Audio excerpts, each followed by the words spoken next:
Hola, mi nombre es Olmer Folleco Solarte, profesor de matemáticas del Departamento de Matemáticas y Estadística de la Universidad Nacional de Colombia, sede Manizales.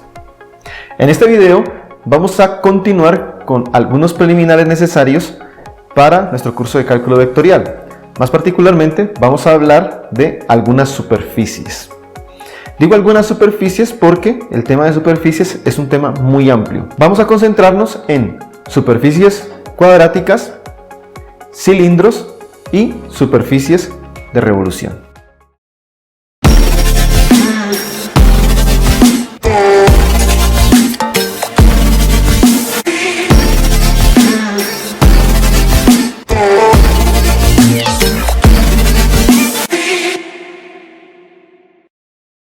Muy bien, ahora vamos a hablar de un elemento muy importante y bastante usado en nuestro curso de cálculo vectorial, y son las superficies. Las superficies necesitan un estudio bastante amplio, no es un tema muy simple. Aquí vamos a hablar de tres tipos de superficies que van a ser muy usadas a través de nuestro curso, las cuales son las superficies cuadráticas, los cilindros y las superficies de revolución. Muy bien, iniciemos con las superficies cuadráticas. Las superficies cuadráticas reciben este nombre porque vienen de una ecuación de grado 2 en tres variables. Como podemos ver, un polinomio de grado 2 en tres variables tiene esta forma, donde tenemos constantes A, B, C, D, todas las que siguen, que acompañan a las variables al cuadrado, los términos mixtos, las variables lineales y el término constante. En este caso, los términos mixtos, como lo son XY, XZ o YZ, tienen que ver con que la superficie ha sido rotada o no. Y para trabajar con superficies rotadas es necesario trabajar un poco de álgebra lineal, algo que tiene que ver con matrices, y para hacer nuestro estudio un poco más simple vamos a trabajar sin este tipo de superficies. Así que la ecuación cuadrática que vamos a trabajar va a quedar sin estos términos mixtos.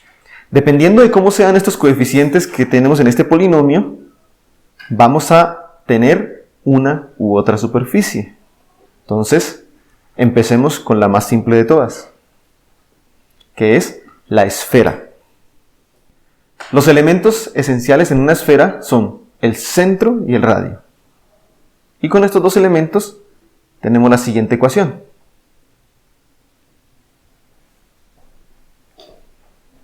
Así podemos graficar una esfera de la siguiente forma.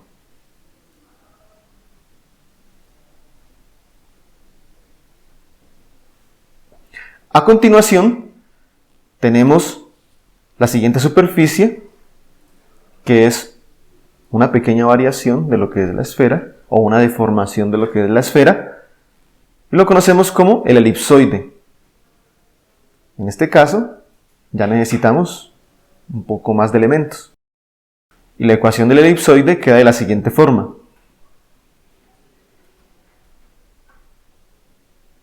Y la podemos graficar como sigue.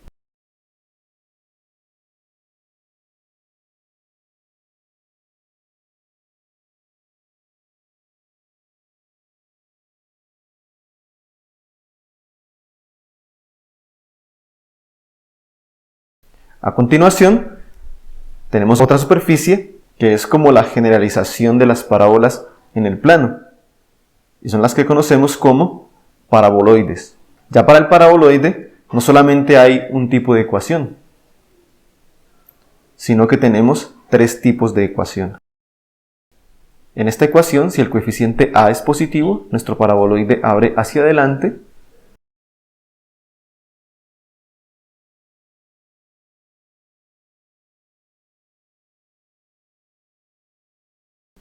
Y si es negativo, nuestro paraboloide abre hacia atrás.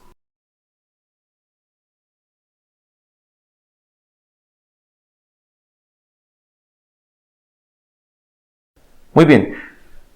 Una herramienta o digamos una forma de trabajar muy útil si de pronto no somos tan hábiles con las gráficas es cambiar el nombre a nuestros ejes coordenados.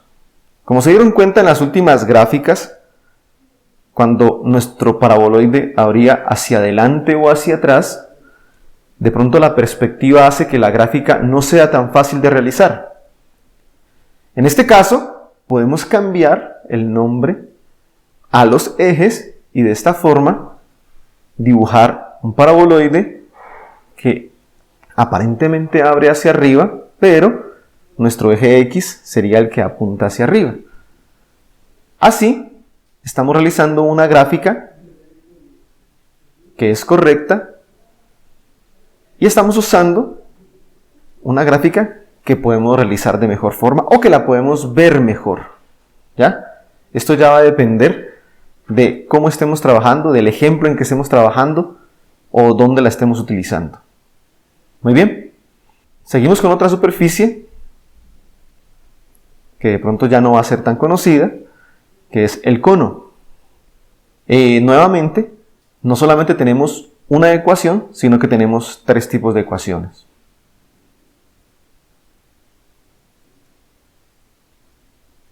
Si tomamos la primera ecuación,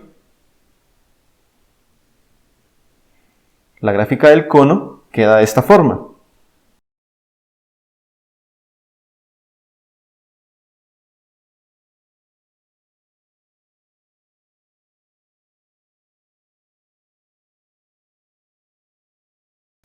Para la segunda queda de esta forma.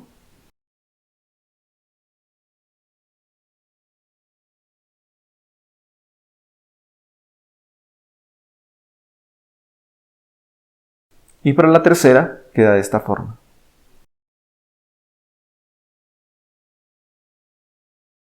Aquí, como todas nuestras variables aparecen al cuadrado, no tenemos necesidad de considerar el caso cuando sea positiva o cuando sea negativa. Ahora continuamos con dos superficies que son al mismo tiempo una generalización de lo que es una hipérbola. Y vamos a dividirlas en dos tipos. Los hiperboloides de una hoja e hiperboloides de dos hojas. Para los hiperboloides de una hoja tenemos las siguientes tres ecuaciones.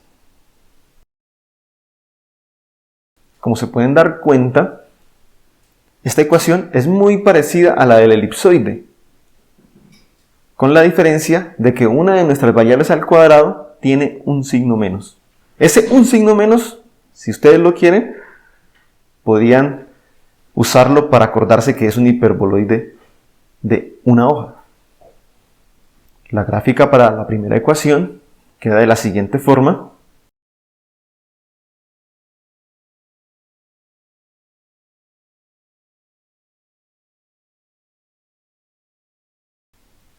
Para la segunda queda de la siguiente forma.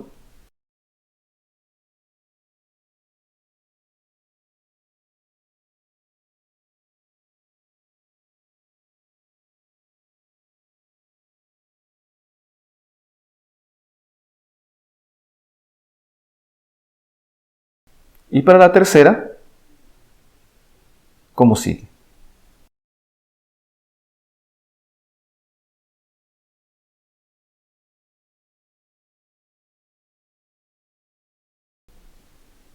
Para los hiperboloides de dos hojas, también tenemos tres ecuaciones, que son las siguientes.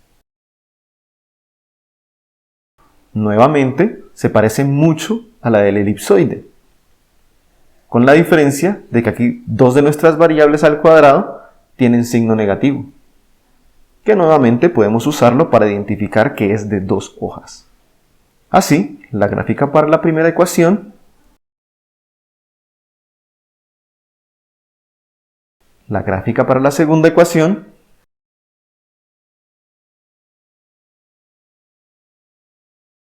y la gráfica para la tercera ecuación.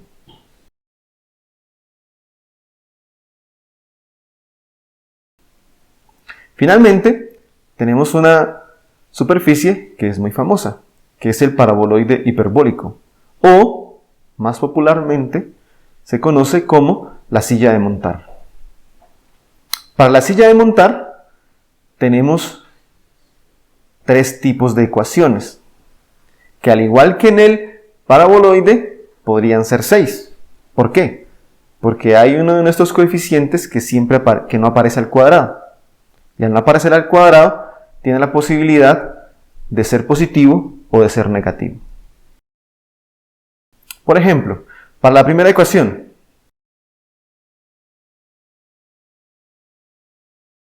vamos a tomar siempre el coeficiente c positivo. La gráfica va a ser de la siguiente forma. Aquí hay un elemento importante a identificar, y es la primera parábola que dibujamos. Para graficar esta parábola, lo que hacemos es tapar la variable que tiene signo negativo y dentro de lo que queda, graficar esa parábola. Y después ir completando las hipérbolas, completando la parábola que abre hacia abajo. Ya tenemos nuestra silla de montar.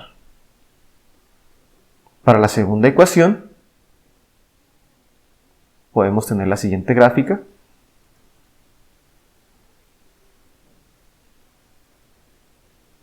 Para la tercera ecuación, la siguiente.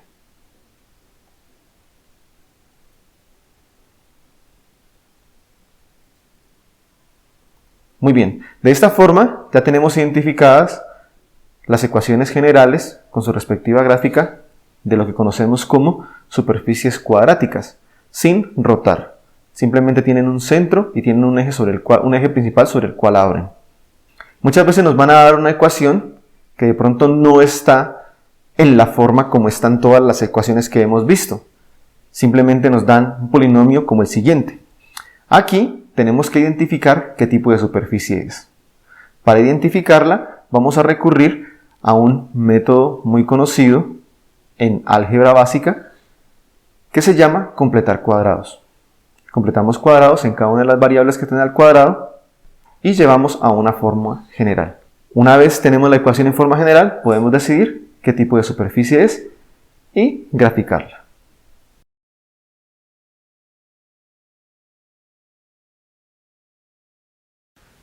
Ahora vamos a hablar de los cilindros. Los cilindros es un concepto que manejamos en la vida diaria. Un cilindro podría ser como una especie de tubito que es circular. Ese es un cilindro, tiene su radio y tiene una altura. El concepto de cilindro, matemáticamente vamos a generalizarlo un poco. Y sobre todo vamos a concentrarnos en la superficie que rodea al cilindro. Lo primero que podemos hacer es decir que un cilindro pues no tiene una altura fija, sino que es infinito. ¿Ya?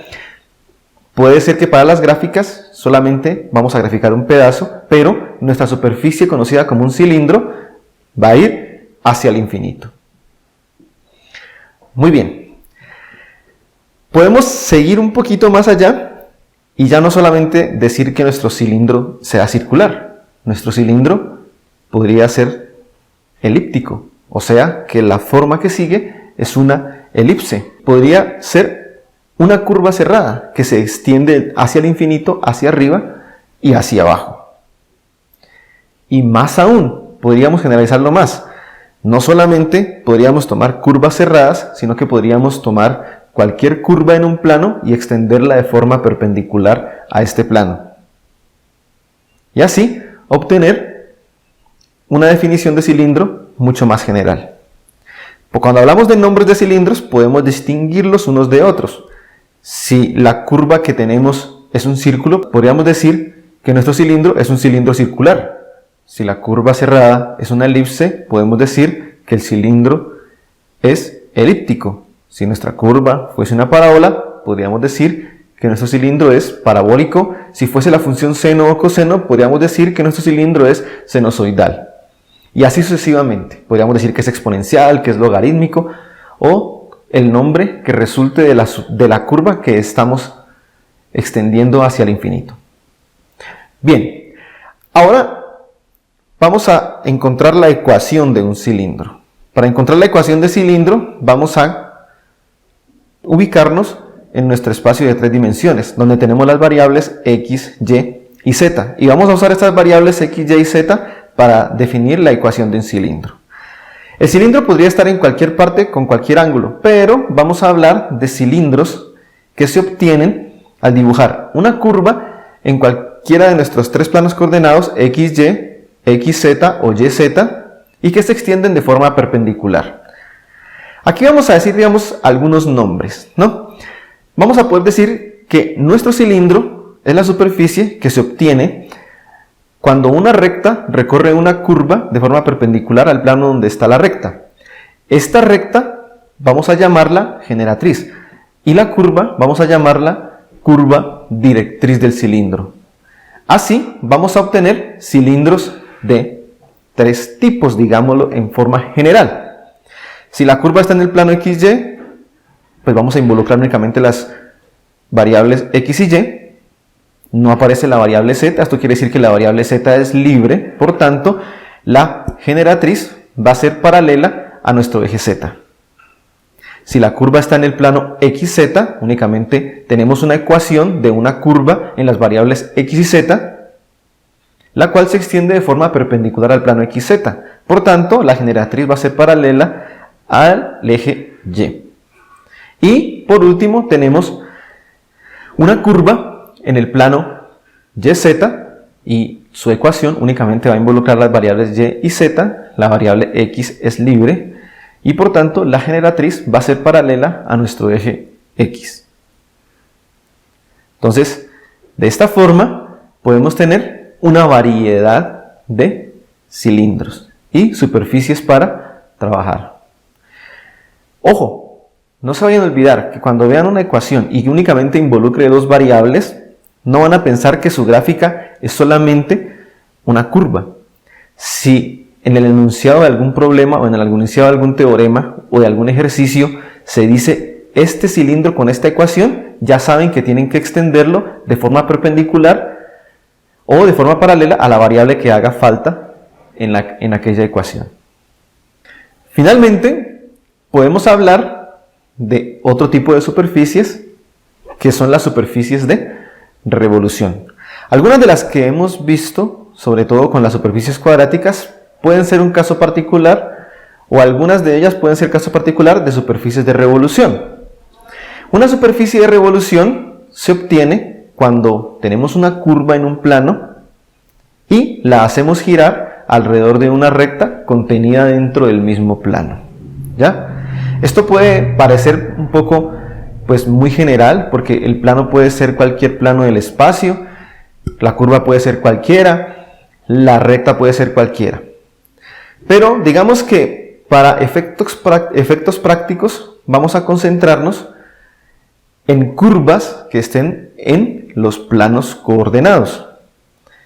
E inicialmente vamos a rotar estas curvas alrededor de los ejes coordenados, el eje X, el eje Y o el eje Z.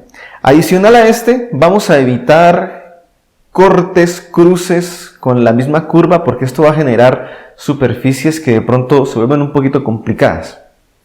Entonces vamos a hacer un tratamiento de las superficies en tres partes, que en general serían 6. ¿Por qué? Vamos a hablar de superficies que se generan alrededor de cada uno de los ejes. Cómo girar alrededor del eje X, cómo girar alrededor del eje Y y cómo girar alrededor del eje Z. Entonces, empecemos. Vamos a hablar de superficies de revolución que se obtienen al girar una curva alrededor del eje X. Para girar una curva alrededor del eje X, esta curva debe estar en el plano XY o en el plano XZ, en cualquiera de los dos. ¿Qué tal si nuestra curva está en el plano XY? Para poderla girar y evitar complicaciones en cálculos, vamos a suponer que la variable X siempre es en este caso la variable X es la variable independiente. Así que nuestra curva va a ser de la forma Y igual a f de X. ¿Sí? Esto va a hacer que por cada X haya un Y. Y así nuestra curva puede o no ser inyectiva, la curva cuando trazamos una línea paralela al eje Y, solamente la vamos a cortar en un solo punto. Esto debido a la definición de función. Así, si giramos esta curva alrededor del eje X, obtenemos esta superficie de revolución. Y para encontrar la ecuación de esta superficie, vamos a fijar un X y vamos a ver que por cada X tenemos un círculo de radio f de X. Y este círculo va a quedar de forma paralela al plano YZ. Por tanto, la ecuación de esta superficie de revolución va a ser y cuadrado más z cuadrado igual a f de x al cuadrado. Bien, análogamente, si nuestra curva se encuentra en el plano xz, de nuevo vamos a tomar la variable x como si fuese la variable independiente de una función para la gráfica de nuestra curva. Así que vamos a tener una función de la forma z igual a f de x. Y si la giramos alrededor del eje X, obtenemos esta superficie. Y para su ecuación, de nuevo, fijamos un X y vemos que los círculos son paralelos a nuestro plano YZ. Así que la ecuación será y cuadrado más z cuadrado igual a f de x al cuadrado. Cuando uno ve la ecuación, parece como que no hubiese distinción entre qué plano está. Esto es porque es así. De hecho, si tenemos la ecuación y cuadrado más z cuadrado igual a f de x al cuadrado, podríamos suponer que la curva que usamos para obtener esta superficie bien puede ser y igual a f de x o z igual a f de x. Es más, hasta podría ser y igual a menos f de x o z igual a menos f de x. Y esto no genera ningún problema porque al final todos estos elementos se encuentran al cuadrado. Muy bien. Ahora pasemos a superficies de revolución que se obtienen al girar una curva alrededor del eje Y. Aquí nuestra curva va a estar o en el plano XY o en el plano YZ. Si se encuentra en el plano XY, vamos a suponer que la variable independiente de nuestra función para nuestra curva es Y. Así que tenemos una función de la forma x igual a f de y. Y si la giramos, obtenemos esta superficie. Y para encontrar la ecuación de esta superficie, de nuevo, fijamos ahora un y vemos que tenemos un círculo y este círculo es paralelo al plano xz. Así que la ecuación va a ser x al cuadrado más z al cuadrado igual a f de y al cuadrado. Y si la curva se encuentra en el plano YZ, de nuevo tenemos una ecuación de la forma z igual a f de y, la cual se gira alrededor del eje y, obteniendo esta superficie, y cuya ecuación será x al cuadrado más z al cuadrado igual a f de y al cuadrado. Finalmente, vamos a obtener superficies de revolución al girar una curva alrededor del eje z. Aquí, la curva va a estar en el plano xz o en el plano yz. Si la curva se encuentra en el plano xz, de nuevo, vamos a suponer que la variable independiente de su función es z. Así que vamos a tener una ecuación para esta curva de la forma x igual a f de z. Y al girar alrededor del eje z obtenemos esta superficie y cuya ecuación será x al cuadrado más y al cuadrado igual a f de z al cuadrado. De nuevo, porque los círculos son paralelos al plano xy. Y si la curva se encuentra en el plano yz, vamos a tener una ecuación de la forma y igual a f de z, que al girar alrededor del eje z obtenemos esta superficie y cuya ecuación será x al cuadrado más y al cuadrado igual a f de z al cuadrado. Aquí podemos hablar de algunos ejemplos básicos de superficies de revolución. Como les había dicho al principio, algunas de las superficies cuadráticas se pueden obtener como casos particulares de superficies de revolución. Por ejemplo, un paraboloide circular. Para obtener un paraboloide circular, pues vamos a girar una parábola. Supongamos que esta parábola se encuentra en el plano YZ y vamos a girarla alrededor del eje Z. Tenemos la parábola z igual a y al cuadrado. Pero ojo, aquí necesitamos que la variable z sea la variable independiente. Así que la función que vamos a girar alrededor del eje z es y igual a raíz cuadrada de z. Si giramos y igual a raíz cuadrada de z alrededor del eje z, obtenemos el paraboloide que tiene como eje principal el eje z, y cuya ecuación será x al cuadrado más y al cuadrado igual a z. Muy bien, también podríamos, por ejemplo, tener la función z igual a seno de y girarla alrededor del eje y.